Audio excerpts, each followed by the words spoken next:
le rapport entre la foi et la science pose tant de questions visiblement chez les incroyants comme les croyants, m'étonne beaucoup.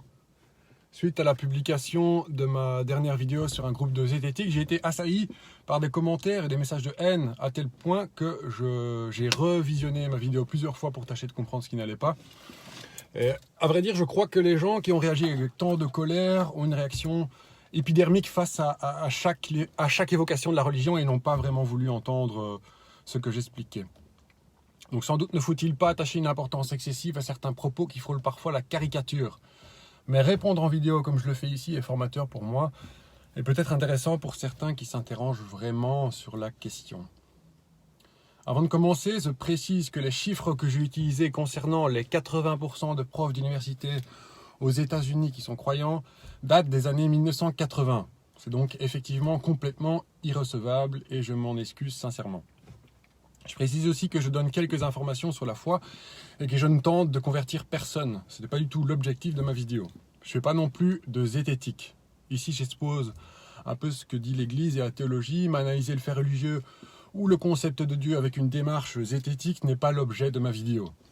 Je précise aussi que je tourne cette petite vidéo sur le pouce avec mon téléphone et que j'ai constaté qu'une youtubeuse a réagi à ma vidéo en vidéo, mais que j'ai pas encore eu le temps de tout regarder. Néanmoins, de ce que j'ai vu, c'était vraiment très intéressant et docte, et je mets le lien dans la description. Donc, mea culpa Cindy Plaza, je crois, mais certaines interpellations resteront sans réponse, simplement car ça prend beaucoup de temps de lire tous les commentaires, d'analyser attentivement votre vidéo qui fait au moins 1 heure, et de faire des recherches sur tout ça, car j'ai pas, évidemment, la science infuse. Donc, commençons. On doit malheureusement constater que le scientisme, très présent dans la société depuis le 19e siècle environ, considère comme relevant de l'irrationnel ou de l'imaginaire tout ce qui touche à la question du sens de la vie. Mais que fait la théologie exactement? Est-elle donc inutile? Que disent les autorités ecclésiastiques à propos de tout cela? Bien, dans son encyclique Fides et Ratio, en 1998, le pape Jean-Paul II s'émerveillait face à la connaissance croissante de l'univers dans son ensemble, en exprimant son admiration et ses encouragements aux valeureux pionniers de la recherche scientifique, auxquels l'humanité doit une si grande part de son développement actuel. Il poursuit en demandant cependant aux scientifiques de respecter les valeurs philosophiques et éthiques fondamentales au respect de l'humain. Je vais maintenant rappeler ce qu'est la théologie pour que tout le monde soit au clair avec cela, car j'ai constaté que pour certains, cette discipline relevait carrément des sciences occultes. De manière générale, la théologie, donc du grec théos, Dieu, et logos, science ou discours, est la discipline qui traite de Dieu. À l'origine, Aristote voyait la théologie comme l'une des composantes de la philosophie, à côté des mathématiques et de la physique. Employé sans qualificatif, le mot désigne plus précisément la discipline centrale qui traite essentiellement du Dieu de la foi chrétienne, connue par la révélation. Donc cette révélation, elle est consignée dans la Bible. C'est pourquoi l'exégèse, c'est-à-dire l'explication et le commentaire des textes bibliques, fait partie intégrante de la théologie. La révélation est inconcevable sans destinataire qui l'accueille. Ce destinataire, c'est le peuple de Dieu, Israël, puis l'Église chrétienne. Donc la théologie, elle est alors la discipline qui cherche à rendre compte de tout ce qui fait la foi du peuple de Dieu, notamment dans ses expressions privilégiées, donc symboles de foi, dogmes, sacrements. À cet effet, la théologie fait référence aux différentes méthodes scientifiques parmi lesquelles l'histoire tient une place particulière en restituant les documents de la foi dans leur contexte et en s'employant à les faire revivre. Mais la théologie bénéficie aussi des apports de la sociologie, de la psychologie, de l'ethnologie et en général de toutes les sciences qui permettent de mieux connaître l'homme que le Dieu de la foi vient rejoindre dans la révélation. La philosophie apporte également à la théologie un concours essentiel dans sa réflexion sur les données de la foi et dans leur organisation rationnelle. Le mot théologie, accompagné d'un terme qualificatif, s'applique aux diverses disciplines particulières en relation avec la discipline centrale de la théologie. Donc il y a théologie biblique, théologie morale, théologie du travail, etc. Enfin, la théologie dite naturelle ou philosophique s'applique à la réflexion sur Dieu à partir des données autres que la révélation. Donc expérience de la réalité, raison humaine, etc. Donc ce que je fais moi-même ici, c'est-à-dire traiter du dialogue entre foi et science, c'est principalement de la théologie fondamentale, ainsi qu'aussi de l'apologétique, donc à savoir la défense de la foi. Je dirais que la théologie, même si elle part du présupposé que Dieu existe, n'est même plus l'apanage des croyants aujourd'hui. Même si cela n'est pas dit explicitement par les chercheurs, certains sont passionnés de la discipline sans forcément croire. Adolphe Guéchet, un théologien belge, affirmait que l'hypothèse de Dieu peut aider l'homme croyant ou incroyant à penser. Il dit que pour bien penser, rien n'est de trop, que pour bien penser, il faut aller jusqu'au bout des moyens dont on dispose. Or, l'idée de Dieu, même comme pur symbole ou abstraction, représente dans l'histoire de la pensée l'idée la plus extrême, celle au-delà ou en deçà de laquelle il n'y a pas, faux ou vrai, de concept plus ultime. Et la meilleure manière d'aller jusqu'au bout d'une question, même si ce n'est pas pour en décider uniquement ou définitivement à partir de là, c'est de la pousser jusqu'à ses confins, non pas encore pour la vouloir expliquer, mais bien pour la vouloir expliquer jusqu'au bout d'elle-même. Donc Dieu, comme le dit Cassirer du mythe, est une possibilité de l'existence humaine. Sans penser, et donc sans penser jusqu'à des limites, l'homme peut-il subsister ?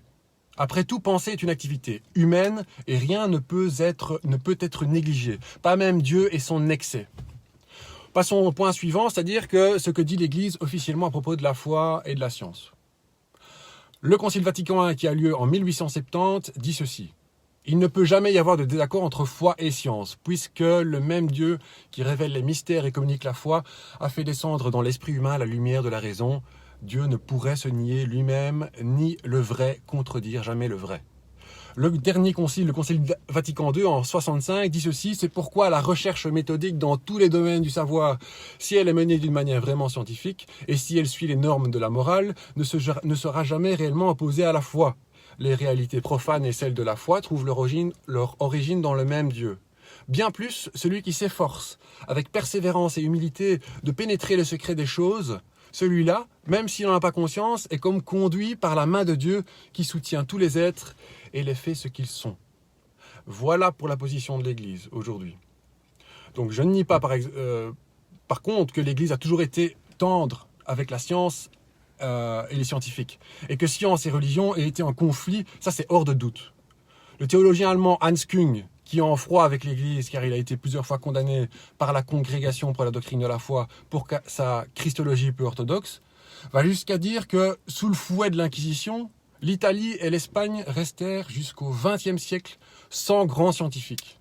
Ça je ne nie pas. Heureusement l'Église s'est assez vite adaptée et ces tensions ne sont plus d'actualité, bien que certaines avancées de la science posent problème au niveau éthique. Et ici je pense notamment aux questions classiques de l'euthanasie, du transhumanisme, du clonage, de l'avortement, des manipulations génétiques, du nucléaire, etc. Certains zététiciens m'ont demandé, peu ou prou, croyez-vous sérieusement, comme beaucoup de fondamentalistes qui ne se trouvent pas uniquement aux États-Unis d'ailleurs, que la Bible répond à la question originelle de la cosmologie ? À ce Dieu anthropomorphique qui aurait créé le monde en 6 jours ? Et moi je vous réponds, à coup sûr non, car je voudrais prendre la Bible au sérieux, c'est-à-dire justement la lire de manière non littérale, comme à peu près tous mes frères et sœurs catholiques. Et tout ce qui a été trouvé de formidable dans les sciences ne s'oppose pas au fait que notre foi considère comme créateur notre Dieu. Car nous nous situons sur un autre plan, et Dieu n'est certainement pas là pour boucher les trous de ce à quoi la science n'aurait pas encore répondu, comme le faisaient parfois à l'époque les philosophes de l'Antiquité grecque. Même Darwin, aussi bien dans l'origine des espèces que dans la descendance de l'homme, Darwin pensait que la sélection naturelle n'était pas incompatible avec l'idée d'un plan divin. Personnellement, et comme pas mal de scientifiques, je crois, m'intéresser à la nature et à la cosmologie renforce davantage encore ma foi, même si j'y connais pas grand-chose, évidemment. Et je pense, avec Einstein, que ce qui est incompréhensible, c'est que l'univers soit compréhensible. Alors certains me rétorquent, mais si vous ne croyez pas en la création de la Terre en 6 jours, à quoi croyez-vous, pardon ? Eh bien comme vous, je suis doté de raison et je suis apte à prendre en connaissance les avancées de la science. Et je dois avouer que je ne vois pas bien ce qu'il y a d'intrigant là-dedans.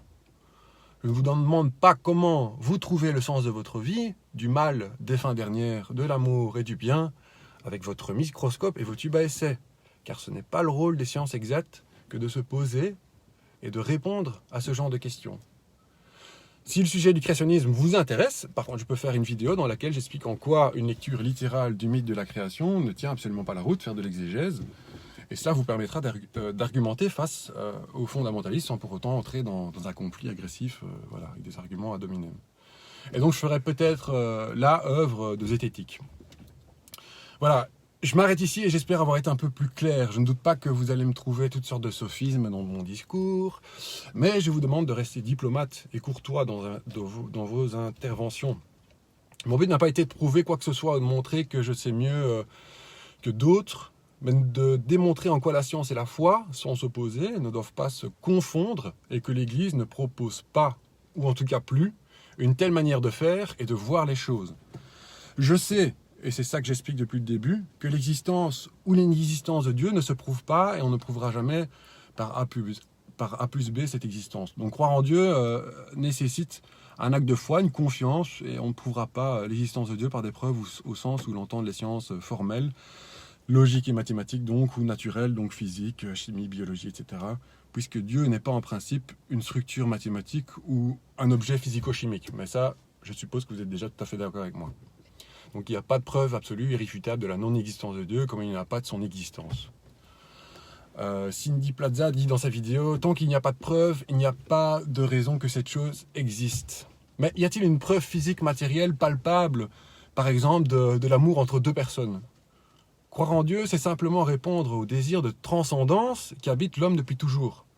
C'est répondre positive à ce qu'on ressent comme un appel. Donc j'insiste sur le fait que la théologie est à l'écoute des avancées scientifiques. La relativité, la théorie des quantas, le développement de la mécanique et de la thermodynamique classique non linéaire, la complexité de la perception et du langage et de l'incidence du milieu et de la culture. Tout cela influence notre conception de la vérité en théologie également.